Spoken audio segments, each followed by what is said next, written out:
All right. Well, good morning, good evening, and good afternoon to everybody tuning in. Thank you so much for being here for another episode of the Hashtag Together at Home series from Buffet Crampon. If you're tuning in for the first time, what have you been doing? We've been doing these for quite a while now, but all jokes aside, my name is Declan Lynch, and I'm the low brass product specialist here at Buffet Crampon.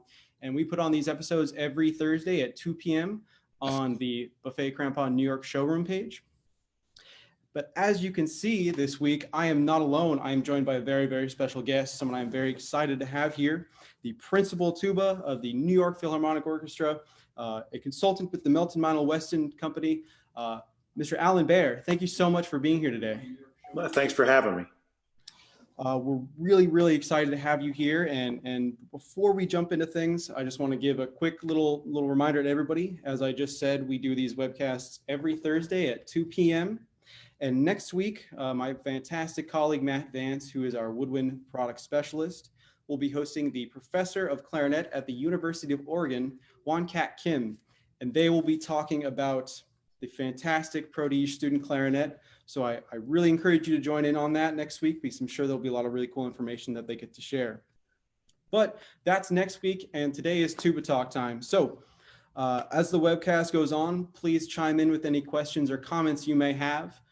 We actually already got one, Chris Coppinger, saying, "Hey, Alan, how's it going?" So a little quick one right there already.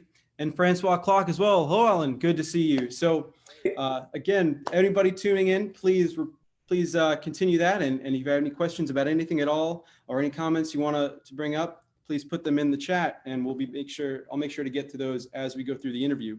So as I said earlier, Alan, thank you so much for being here. I'm really, really excited to dive into some of the cool discussions that we're going to have. But since we started this in the beginning of the pandemic, and everybody has been affected by this in so many different ways, we like to start it off by seeing what our guest has been up to. So what have you been doing to keep yourself busy and entertained during this really challenging time we're in? Well, I should own stock in Tito's by now, but no, really.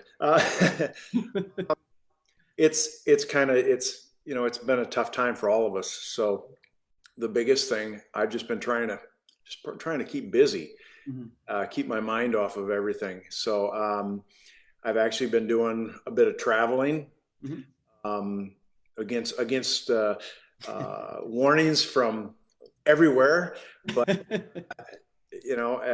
all knock on wood, everything's been safe. I took a motorcycle trip to Tennessee to ride the tail of the dragon, and then in July I left for Colorado, and I was off grid for about a month. Wow. I do a lot of off-road motorcycling these days, and just basically just park the rig and just head for the mountains. So that was a great time.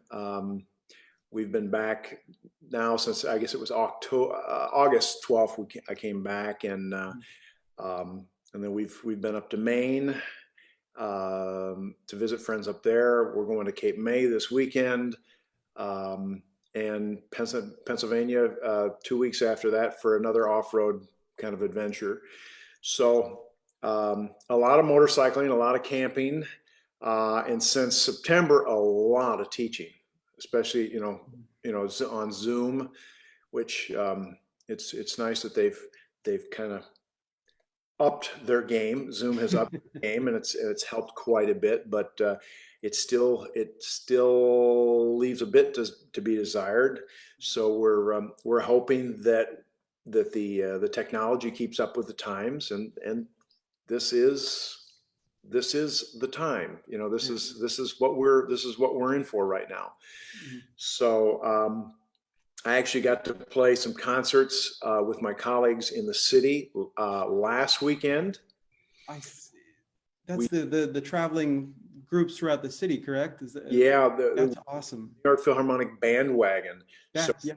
Nine sets over 3 days in different boroughs on different street corners.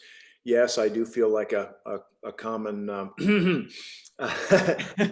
lady of the evening, but it was so great to just to play with my colleagues, and we were distanced 12 feet apart, and trying to play brass quintet with the first trumpet 12 feet that way and the second trumpet 12 feet that way, and the trombone, everyone had to be 12 feet away.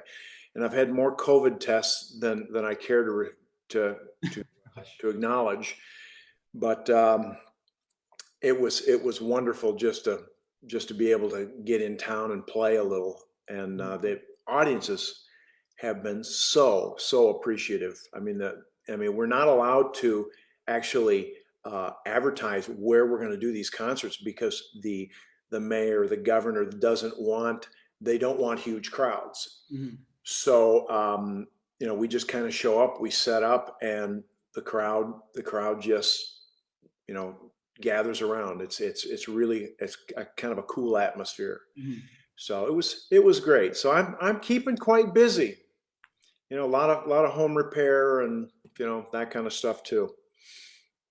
Well, it's really, really great to start here. We're hearing this more and more about, groups being able to perform in certain situations, and seeing what the Phil has done with the bandwagon.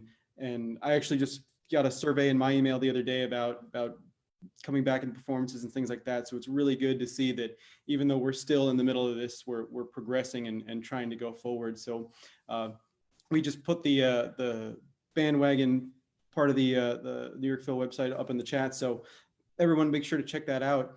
And you mentioned teaching. So I think everybody knows pretty well that the city was one of the hardest hit places out of anywhere in the country or even the world. So how has that been? Have there been more layers of difficulty going through things than just Zoom, or has it just been Zoom is the main challenge? Well, Zoom's the big challenge. I teach at Juilliard and Madison in the city, and then Rutgers. Here I live down by Rutgers, only about 10 minutes from campus. And Zoom has been a huge challenge. Not only, Zoom, don't get me wrong, it's a great platform, and they have stepped it up. But the biggest challenge is that some of the students are not set up. If you don't have a great setup on both ends, Mm-hmm. The teaching just suffers. And I've talked to some of my colleagues, and everyone's shaking their head. It's like, oh my gosh, this is so much harder than having to just diagnose issues sitting next to a student. So it's with internet, the time is all screwed up. Sometimes the sound is screwed up. So those challenges just trying to deal with Zoom have been incredible. I'm teaching all my well, except for one of the students is coming to the house from the city, but only because he lives in Jersey. Mm-hmm. But I've got one in China.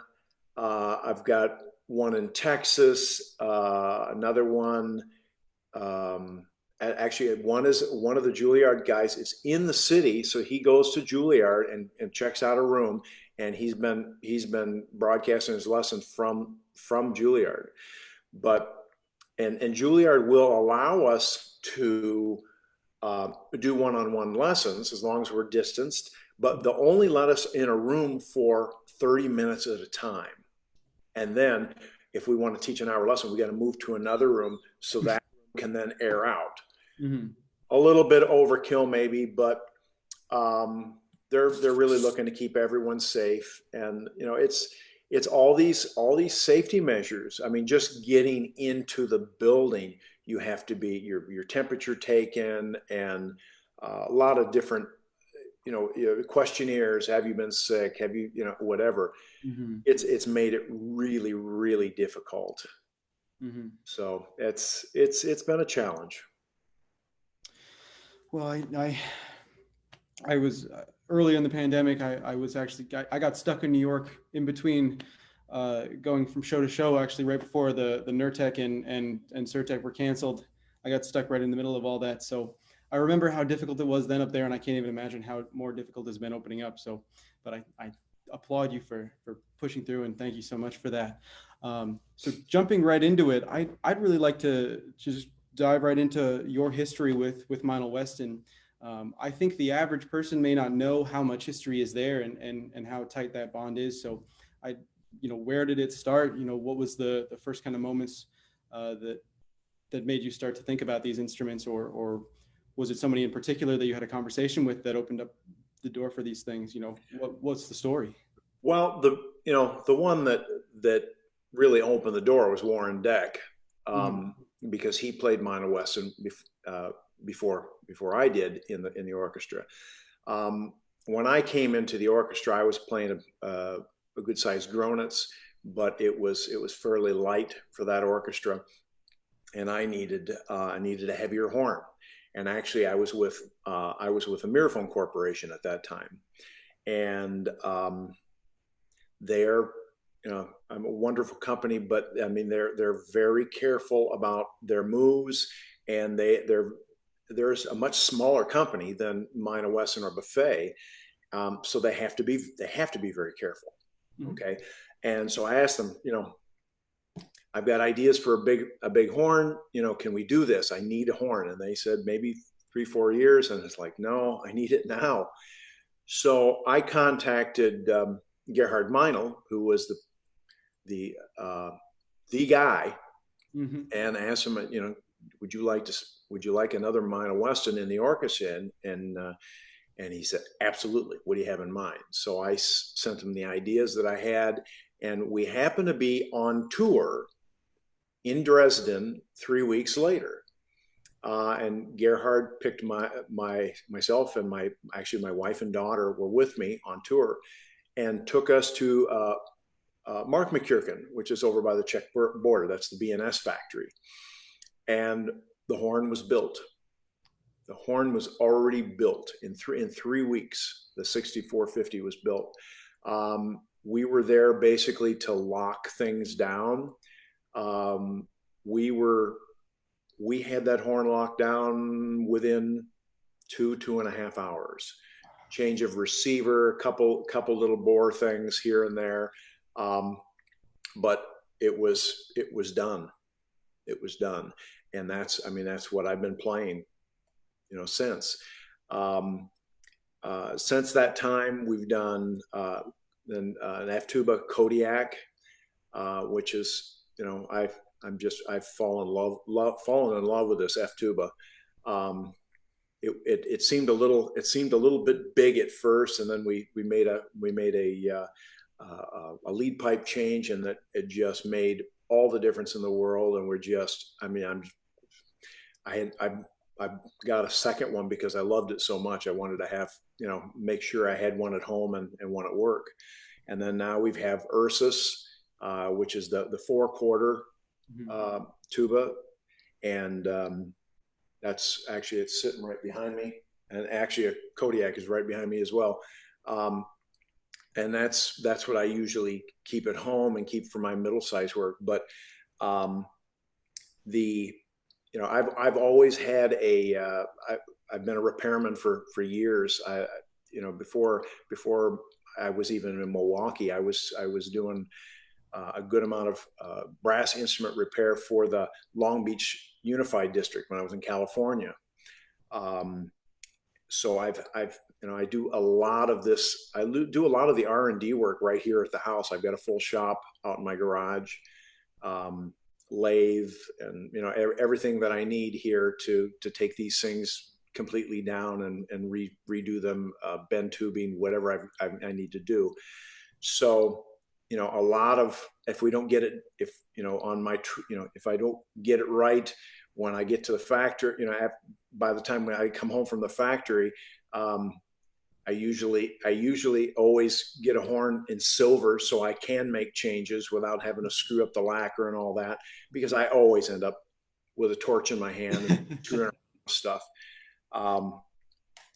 But basically everything, the company's been just awesome about everything that I've asked them, for changes and stuff. They basically, everything's a copy of what I'm playing. So, it's not that I'm playing something special. the and the everyone is able to get exactly what I'm playing. And that's, unfortunately, the Chinese are, they're the companies are beating us up price wise, but the thing is with the German quality of horns, I mean, they can't be matched. They just can't be matched. You can copy until the cows come home, but these instruments, I mean, that's why you pay a premium for this stuff. It's the quality, and it's really incredible what they're able to do.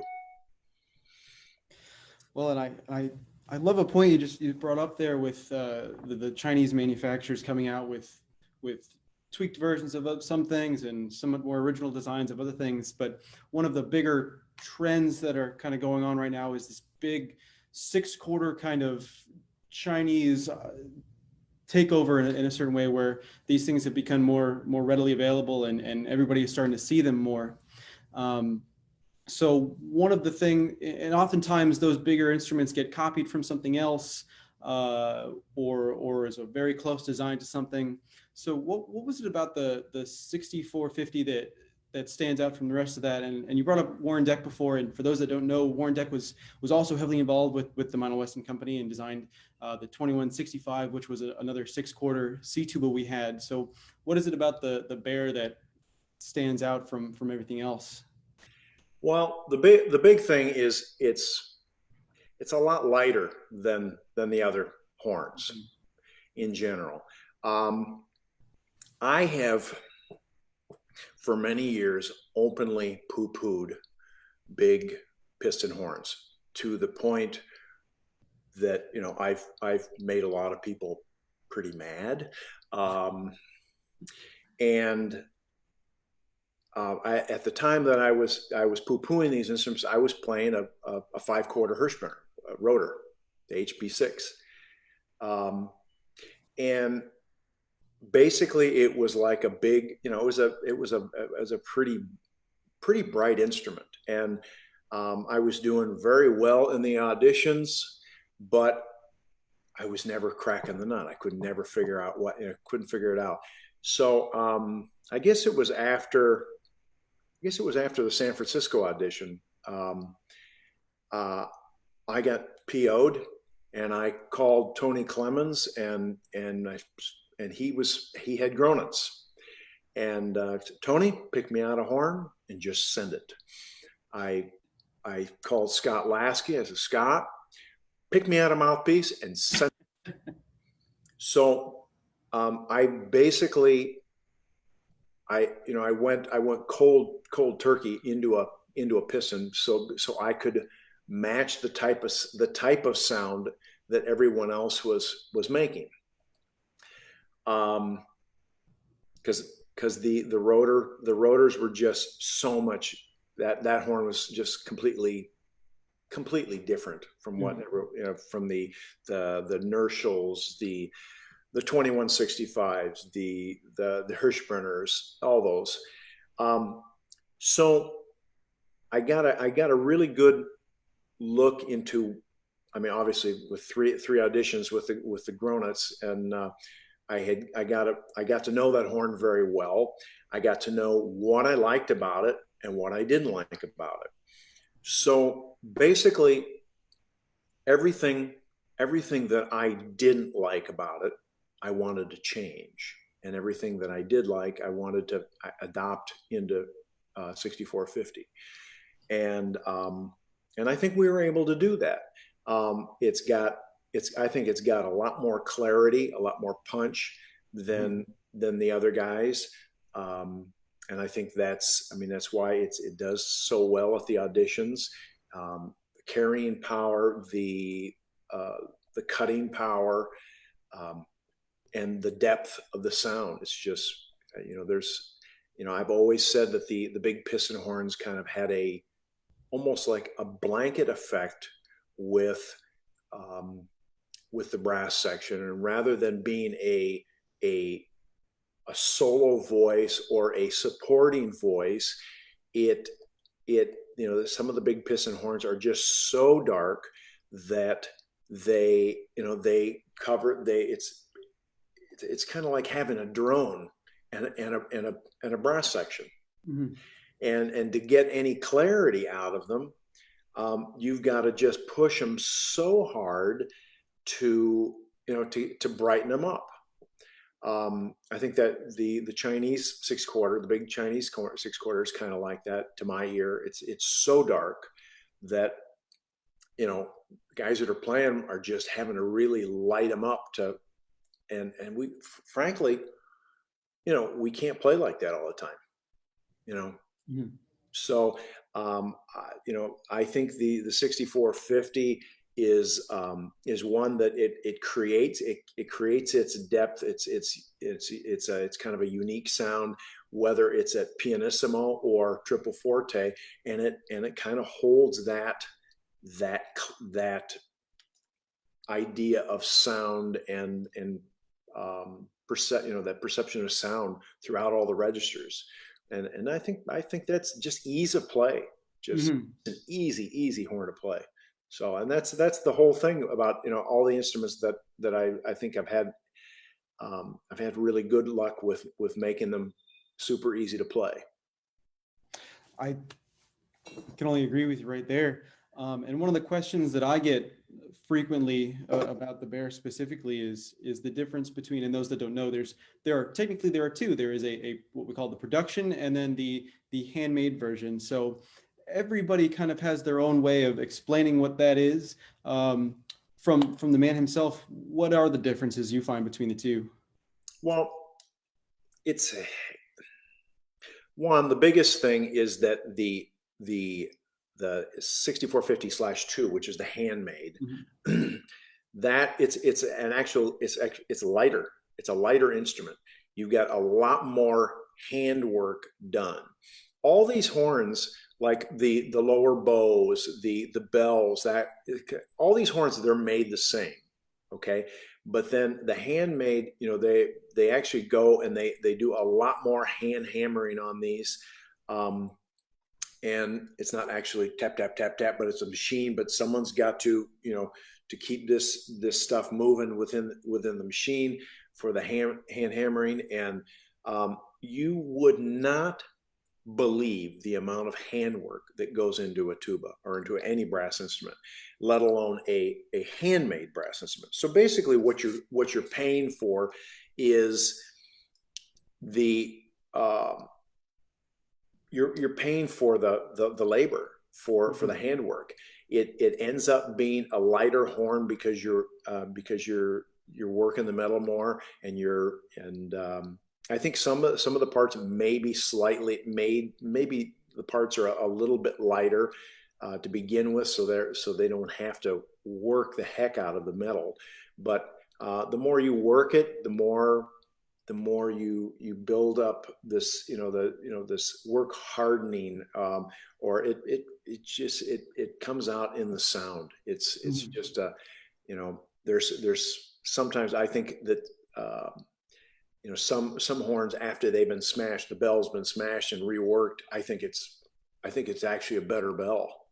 Actually, to my ear, it's more responsive, and it feels better. I've had that happen numerous times. But yeah, it's quicker responding. The handmade is a little bit quicker responding compared to the handmade, compared to the production model. I mean, if you're someone who likes to reef on the horn, the production is your baby. And I think it's even the production, I think, responds a lot faster than the other big horns, and has more of a core sound in front than the other manufacturers. So that's the biggest thing. Mm-hmm. And we kind of pulling it back a little bit. We keep throwing around the 6/4 name of the Baer, and earlier we mentioned the Kodiak and the Ursus being with the smaller C and the F tuba that you've worked on. Something I've always wanted to know about, and sometimes I don't think everybody necessarily realizes it, but the Ursus and the name, the Ursus and the Kodiak are species, if that's the right word, of bears, or different families of bear, correct? Yep, that's right. So where did that, obviously your last name being Baer has some influence to do with that, but was that your idea, or was that, where did the idea for that come into play? And then also, how do you go about choosing a name? Is there a kind of idea you look for, or? Well, luckily, Gerhard was very open to allowing me to name the instrument. 6450 was 6/4, 6/4, 5 valves, 50. Okay. And just that was going to be Papa Bear, basically. Kodiak being the largest, and when we first put this F tuba out, it was one of the largest F tubas. I mean, it was the largest F tuba that I'd ever played. Mm-hmm. And I wanted something that would have I wanted a true orchestral F. And that's why the bore is quite big on it. I wanted something that would respond like a real tuba rather than some toy. And that's why there's not so much of a graduation of the valves, and the valves are in a specific order. So as you get especially the fifth valve being one of the bigger ones, if you think about like a PT 10 or something, or PT 15, mm-hmm. The fifth valve is always the first one in line, and it's the smallest valve. Well, we're using the fifth valve for the low register. Why have that small valve for the low register? We need it big. So that's why we changed the order of the valves there. And it was definitely one of the biggest F tubas that I had played. So Kodiak being the biggest, they say Kodiak is the biggest bear there. That's how that name came up. Ursus, we wanted Mama, Papa, and Baby Bear idea. So that's where Ursus came, because the female bear. Mm-hmm. So that's where that came up, and it's basically, what was it? I think we called it, was it 3225. 3225. Yep. It's half of the 6450. Well, I that's something that I really should have noticed. I haven't picked that up. I never wondered too much where the differences was, but now that you pointed out, that makes quite a lot of sense. And jumping right into that instrument, everybody, I think sometimes people see it and say, another 4/4 C tuba. That instrument is certainly not your run-of-the-mill 4/4 C. It packs a lot of core and a lot of punch. Yes. And it sits very comfortably. So when did you come to the realization or idea that, hey, I want something else outside of just having this giant horn around with me all the time? Well,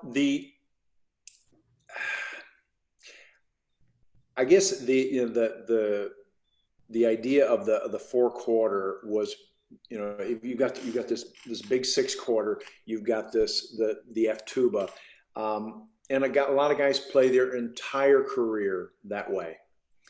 I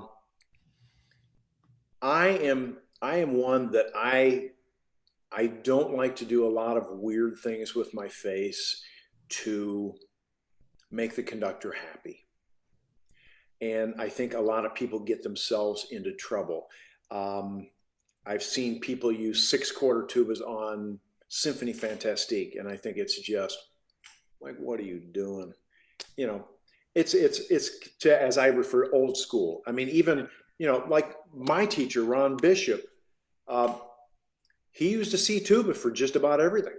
It wasn't until way later in his career, and that he finally bought an F tuba, and it was more out of me guilting him and students of his guilting him. It was like, just get an F tuba. But when the conductor starts giving you the palm, and you've got to start torquing this big monstrosity down, it does whack things to your body, to your face. You've got to do, I mean, yeah, you should be able to play a 6/4 very soft, but I think that a conductor sees these, especially a European conductor, sees these massive horns, and they're hearing with their eyes. So we have to have something physically smaller, one to satisfy the visual thing, but I think you need an instrument that somewhere falls somewhere in the middle. I mean, I'm a tool nut. I'm a motorhead that I do a lot of maintenance repair, whether it be automotive, instrument, motorcycle, whatever. And there's no way that you can do it all with one wrench or one screwdriver. Okay. You've got 3, 4, 5, 10 different screwdrivers in your box, and they all do something different. And Ursus does something different than 6450. I think you've got to have a middle ground so you're not hosing yourself. I don't want to take 6450 into an ensemble of 6 people.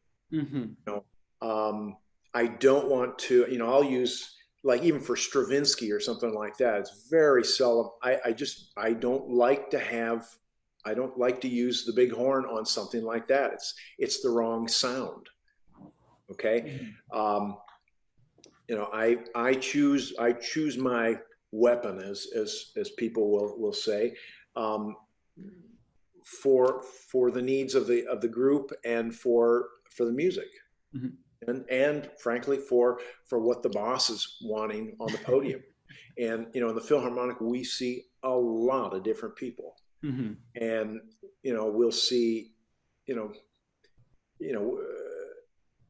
just whether it be US conductors or Euro conductors, they all want something different.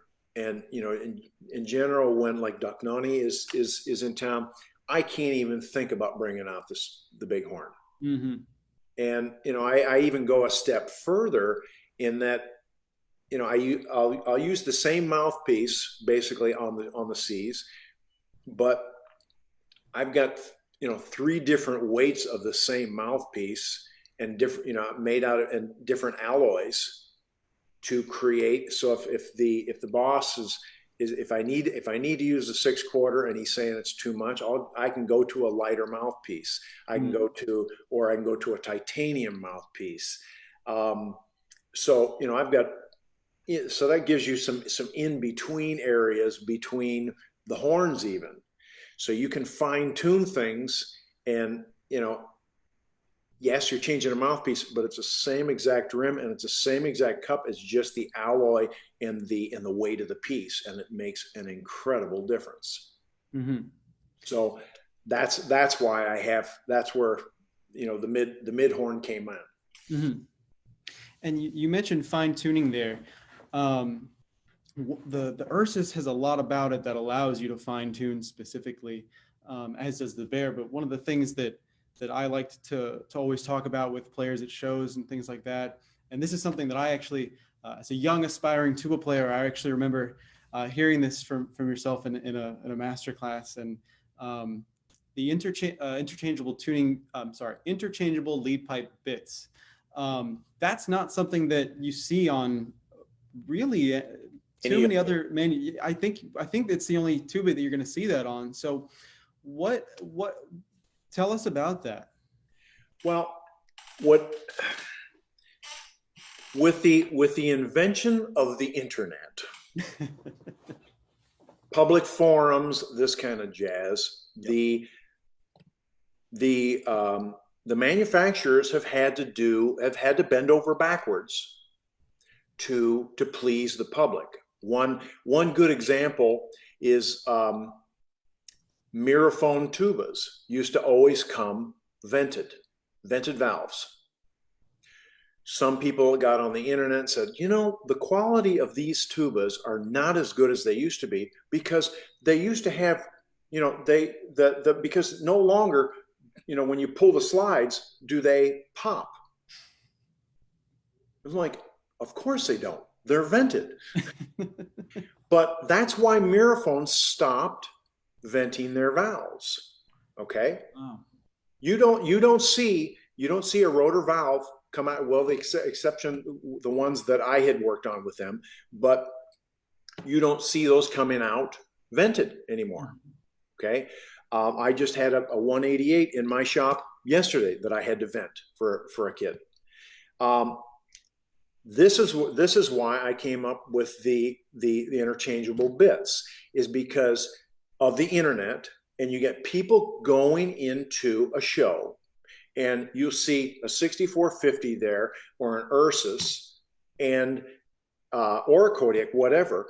And so you get some kid that will come in and put in his Helleberg into a 6450, and it feels like crap. It sounds like crap because there's no gap, because he's put an American shank in a Euro shank. He's put American shank mouthpiece into a Euro shank tuba, and there's absolutely no resistance. And he feels like he's got to tie a board across his backside so he doesn't fall into the damn thing. So then he gets on the internet and just bashes the heck out of the instrument and out of the company. So it's my idea to, one, as you've seen from one of my my master classes, to educate the public on what's about gap, about what you should be using with one tuba or another. Because you can put a tractor tire on a Toyota and it'll go down the road, but it's not going to be real efficient. Okay. Mm-hmm. So if you want to sell tubas, the thing has got to be damn efficient. So the idea was to make this receiver so that no matter what mouthpiece these guys came in with, or what they owned, if they've got their PT50 mouthpiece and they love that mouthpiece and they want to play one of my horns, there's a bit that will make sure that the medium-sized bit will work with that horn and you will have the proper gap. Okay, most people have no clue about what gap it should be for a C tuba, let alone an F tuba. But so I've tried to make it easy, but the problem is that not all people. I mean, I even made a video of why and how to use it. I don't know that the video ever got released, though. I'm not sure. But you have to know what mouthpiece, what your mouthpiece is, what shank is on it, and you have to know what that tuba requires. And these tubas will take any of the three shanks. Yep. So that's the beauty of this. I went through. I mean, we tried brass, we tried, nickel silver is what we ended up with, because it did, the first prototypes of this, it actually affected the way the horn played. It kind of deadened the horn. Mm-hmm. So the alloy makes a big difference. Mm-hmm. I mean, I'm experimenting now with different alloys in receivers, and it's very cool. Just for my personal use, and it's mind-blowing what the differences that you can make in an instrument. So make sure you know exactly what shank your mouthpiece is, and if you don't know, get some calipers. Baer calipers will take you a long way. Okay. American shank is 520. A PT shank is 530. A Euro shank is 538. You know, if you stick an American shank mouthpiece in a Euro tuba, you're in 324 thousandths. That's almost 3/8 of an inch too far. For every 1,000th of an inch, a human hair is 6,000th. Okay, for every 1,000th of an inch that you're off of those numbers that I said, it moves in or out of the horn 18 thousandths. That's enormous, enormous. Mm-hmm. So you've got to know what you're putting in your tuba. Mm-hmm. And what are the specific negative consequences that one will find when you aren't lining these up correctly, when you aren't trying to figure out what that issue is? Is it a resistance thing? Is it just an overall sound concept thing, or is it a mixture of everything? Yes. No, it's a mess. It's a real if you have no gap, and granted, there are people out there that believe that you should not have any gap at all, and that it should be just a smooth transition into the horn. And you know, if you believe that, well, God love you. You know, if you want to do it that way, that whatever you want to do, that's your product. But the thing is physics tells us when the air comes out of the mouthpiece, it actually crosses. Okay, you want that air to cross within the gap. Okay, that gap is a cylinder. Okay, that creates traction, just like tread on the bottom of your tennis shoes or tread on your tires on your car. And that and we go back to the same thing. It creates resistance. Resistance equals control. Period. Okay. If you have no resistance, this is like I said, the kid coming in with a Helleberg, putting in a 64 Mm-hmm. and feeling like he's going to have to tie a board across his backside so he doesn't fall in, because the air is now crossing within the pipe, which is a taper. Okay, it's like trying to push a car on ice. You ain't going to get anywhere.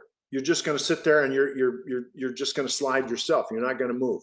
It's a slippery surface. You back that out so the air can cross in the right spot. Then you have some traction. You've got some feedback from the horn. Okay. Now, if you take, let's say you put a Euro shank mouthpiece in an F tuba. Okay. Now you've got way too big of a gap.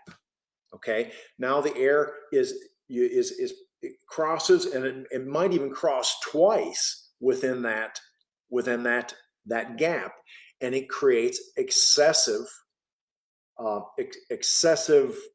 articulation. It over articulates. It would be like me talking to you like this. And after a while, you'd get really pissed. And unfortunately, you know, some people will go their whole career doing that, and they just think it's them. Mm-hmm. You know, the first thing that I do when a student, and my students, anyone who's been in my studio can attest to, I mean, this never leaves my studio. I measure everything when it comes in. I measure the mouthpiece, I measure the gap, and I show them why I'm doing it. So and I can usually tell how someone's going to sound just by their setup. Mm-hmm. And I usually tell them, I'll bet you're having problems with your low register. I bet your articulation stinks down there and it's really fluffy. And you've got no definition, and you're splitting notes in the mid register. Am I pretty close? And they're usually like, It's not rocket science. It really isn't rocket science. Otherwise, it wouldn't be me diagnosing this. You know, numbers don't lie. Mm-hmm. That's it. Numbers don't lie. I do it by the numbers. It takes so many aspects of our playing, of our problems in our playing, just takes them off the table. Yeah. That way we can focus in on our sound, our articulation, you know, our air, everything. It just makes things so much easier. And to the story or to the quick comments about, you know, a kid walking up with a Helleberg, for anybody watching, I have not only can he tell you probably a million times that he has seen this, but as somebody who has to be at these shows frequently, I cannot tell you the number of times I've seen a kid come up with whatever mouthpiece it may be and put it in a horn, and within less than 30 seconds decide that, nope, that's not it. That horn isn't that good, or nope, I don't sound good on that one. Let's move on. There's so much to explore there, and to come prepared, like Alan's explaining, is so important, especially when you're trying to figure out what you want and what you want to sound like. Um, so thank you for diving into that. I as somebody who kind of geeks out about the technicalities of those things, I really enjoy hearing about it and exploring it. So thank you for that. And kind of going back into the chat real quick, we just had a quick shout out from one of our other fantastic Meinl Weston artists. Oop, if you can move there it is, Alessandro Fossi. Thank you so much, Alessandro, for joining in today. Al. And we have a little quick comment from Keith Packman. He said, I assume he was talking, he's mentioning this as we were talking about the gap. This is very interesting information. I joined the live stream a little late. Will this be archived somewhere to view for the whole live stream later? Keith, yes, there is. And for anybody who wants to see any of our other videos, we have a new YouTube channel that we've started recently called Buffet Crampon Rhapsody Live. All of our interviews, including this one right now, will be housed there on our YouTube channel, as well as the New York Showroom page. So you will be able to see it in not one, but two places. So you could watch it on both if you wanted to. I know I will. But there's a lot of different, everything is going to be there still. So yeah, don't worry about that, Keith. And thank you for joining in. So we're not necessarily out of time yet, but we're getting towards the end of this. So please, if anybody has any last couple of questions, please shoot them in there. So Alan, thank you so much for diving into all these topics. So as time goes on, what do you have planned for the future? Well, that's hard to say. with what's going on, who knows? The Philharmonic, we're not playing right now. Mm-hmm. As so many other groups are completely out. So my plan is, I've got a couple things in the works, some trips planned. I'm thinking about trying to find some schools that are in session, and if we may not play a public concert until Vail in July. Yeah. So, and even that is still up in the air. So I'm thinking that since I've got time on my hands, I love to solo. I like to teach. So, I had a thing set to go to Kentucky and do I guess a little stay and do a master class and recital, and that got canceled. So I was kind of bummed out about that. So I think what I may do is come up with a bunch of schools that are having session, that are in session, and do a COVID tour. So if anyone's interested, I'm looking to do this possibly in the spring. So just reach out. I'm easy enough to find either through the website or its email is beartracks, like my name, 1@gmail.com. Just reach out to me. That's amazing. And actually, we do have another quick question coming in from our fearless leader, Francois Clark. First question is, he says, what is your favorite piece to play with the orchestra and as a soloist? And then he said, also, do you still have your BMW motorbike? Unfortunately, I don't have my BMW anymore. I got too many miles on it. So I'm all KTM right now, all Austrian machines. Mm-hmm. So sorry, Francois. And you favorite orchestra piece? Yeah, favorite piece to play with the orchestra, and well, here, what is your favorite piece to play with the orchestra? And I assume what is your favorite piece to also solo or Uh, solo? I think one of my favorite pieces is probably Prokofiev 5. I love Prokofiev. Um, and he's just, I mean, the writing is just so incredible for the tuba, and how he uses the voice, like weird, like with E flat clarinet and all that kind of stuff. um, and I think that's probably either that or like Romeo and Juliet. Yeah. Really cool writing. Orchestral piece, I mean solo piece. um, I really like the John Williams.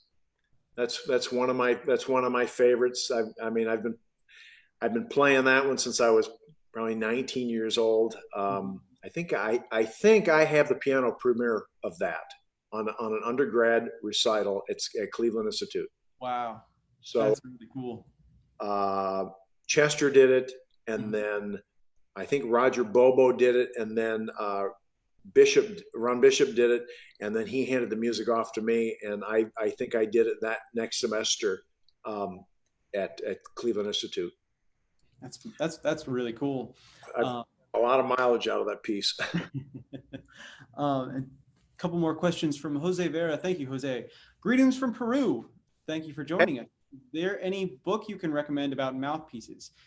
Is there anywhere I can find the video? I see he's asking about that video. I can probably do some digging and see if that hasn't, and see if I can find out where that video is. He said, thank you so much. And then he said, also, I know you currently use stainless steel with different weights and also titanium. Do you have any in brass? Um, I do not play any brass mouthpieces. Um, I am the biggest reason is like when I was getting ready for the auditions back in 2003, I was having severe breakouts in around my chops, and I thought it was just because I was beating the hell out of my face for so many hours a day.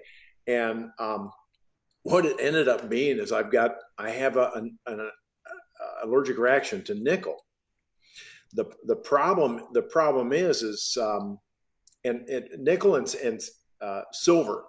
Now I could wear silver jewelry, but when you put that, put it up here, and you sweating and saliva and all, that's it's a different ball game Mhm. here. Um, Basically, these things are, as I'm told, they are heavy metals. Okay, and your body will absorb these heavy metals, and the liver cannot get rid of it. Okay, so at some point, especially like with me, I'm working with raw brass all the time, working with a lot of different metals. Um, your body brings this stuff in, and at some point, your body says that's enough, and that's when you end up with these. It's called um, contact dermatitis. Okay, you usually see it with, I see it all the time with students that are very fair complected, blue eyes. I mean, I got blue eyes, but I'm not all that fair complected. But I have it as well.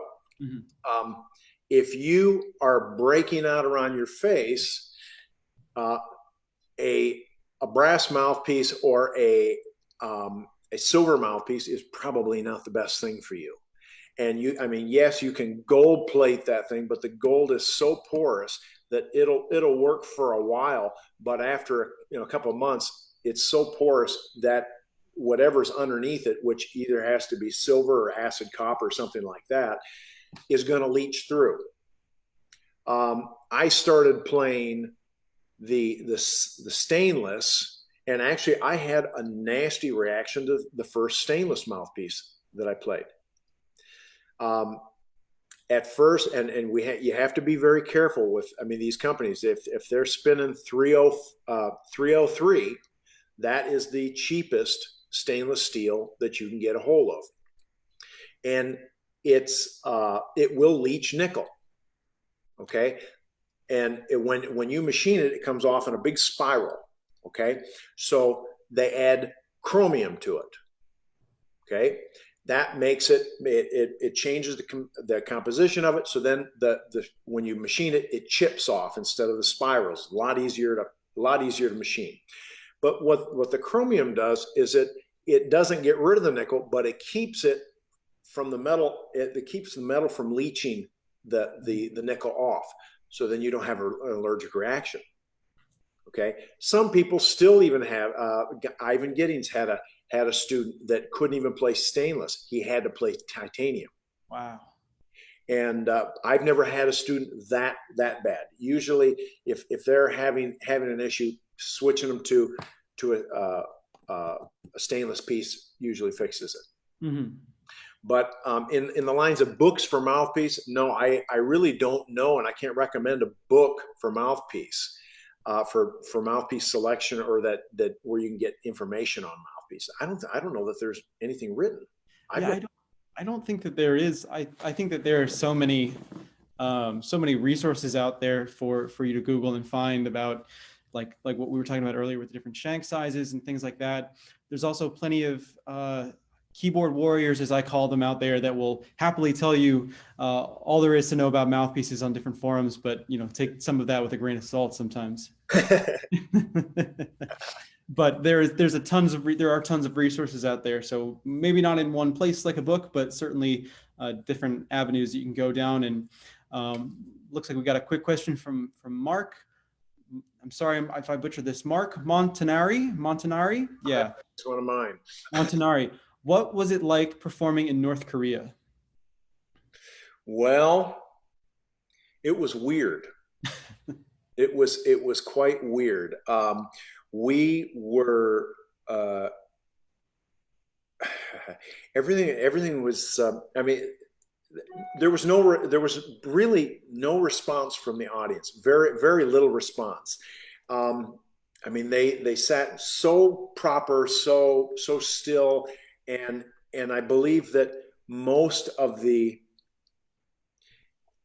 general people, they didn't get into the concert, and a lot of it was, I think, was televised. Whether or not I don't know that how many people actually got to see it, except for the people in that hall, and they were the upper crust. Mm-hmm. North Korea was, it was like the.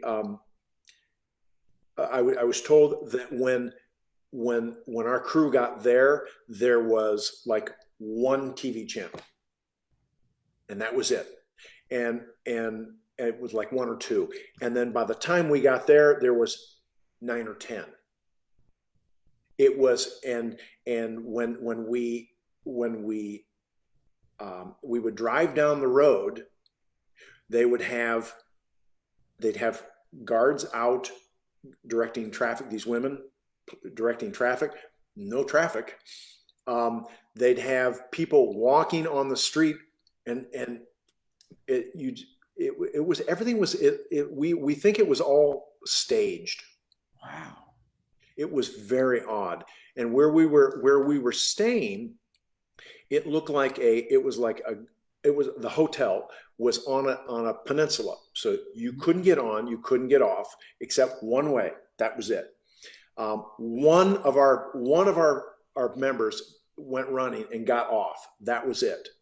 And it's only because he outran what they were called was the minders. Okay. And they treated us very, very nice. Mm-hmm. The spread of food was incredible. And they said that all the food was grown there in North Korea. It was a little weird knowing that, that they had put this enormous spread in front of us, yet there were people out on the outside that had nothing. Mm-hmm. And so that was a little strange. And what we didn't eat that night at that buffet, we saw the next morning at breakfast. Yes. Yeah. Yeah, it was. I mean, it was very strange. It was very strange. We weren't allowed out of the hotel, um, and it just felt odd. I mean, and when before we landed, we had to put all our cell phones in a bag. They took all our cell phones away from us. We had no communication at all, and they weren't given back to us until we had taken off. Mike, so nobody in the entire group, or not a single person outside of the officials you were with, would have been able to have any contact with anybody else then? Nope, nope. It was really weird. It was really weird.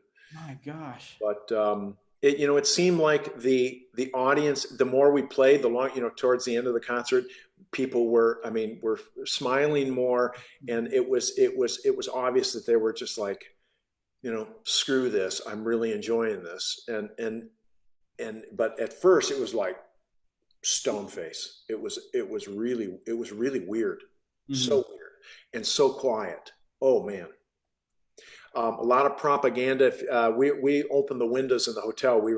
I always travel with a bunch of tools, so I was able to open the windows, and you could hear all, because it was so hot. It was middle of winter when we were there, and they boosted up the temperature so high, and we were just roasting. So we opened the windows, and you could hear all the propaganda. It was like big loudspeakers going, being broadcasted all over. Wow. It was really strange. My gosh, we're so attached to our phones, whether we want to or not. I can't even imagine having it like, nope, it is not yours now, it is ours, and you will get it back when we say. I can't even begin to imagine. That's incredible. Right. Wow. I know, so it's, I don't even know if our staff was allowed to hold on to their phones. Wow. But they really wanted us just in one group, and we were allowed to have cameras. Matter of fact, I got in trouble for a picture that I had there was in this banquet hall that we were in. It was a big round building, and there was a statue of the as they call him, the great leader. Mm-hmm. Okay. And there's a red carpet there, and I had someone take my picture next to him. Man, you would have thought that I just murdered someone. Wow. Oh yeah. Management was all over me. The security was all over me. I had to delete the picture from the camera. Oh yeah. It was no joke. No joke. So the breaking into the windows or breaking the windows open was so, but the photos were the hard line. Absolutely not then. That was a no-no. Taking a picture with the great leader was a no-no. Wow. That's unbelievable. I closed the windows and I locked them back up. Well, as unique and interesting as a story that is to end on, I really enjoyed that. That's a really unique kind of perspective that you get to have. But so thank you for sharing, and thanks to Mark for the question. That's great. Again, very weird way to end the interview, but thank you so much for being here. It's been a pleasure to have you, and again, for everybody that is watching, and for those that haven't been able to tune in just yet, this will be housed on our YouTube page, Buffet Crampon Rhapsody Live, and will be up here on the Buffet New York showroom page for all to see for as long as you'd like. So thank you so much, Alan. I really, really appreciate it.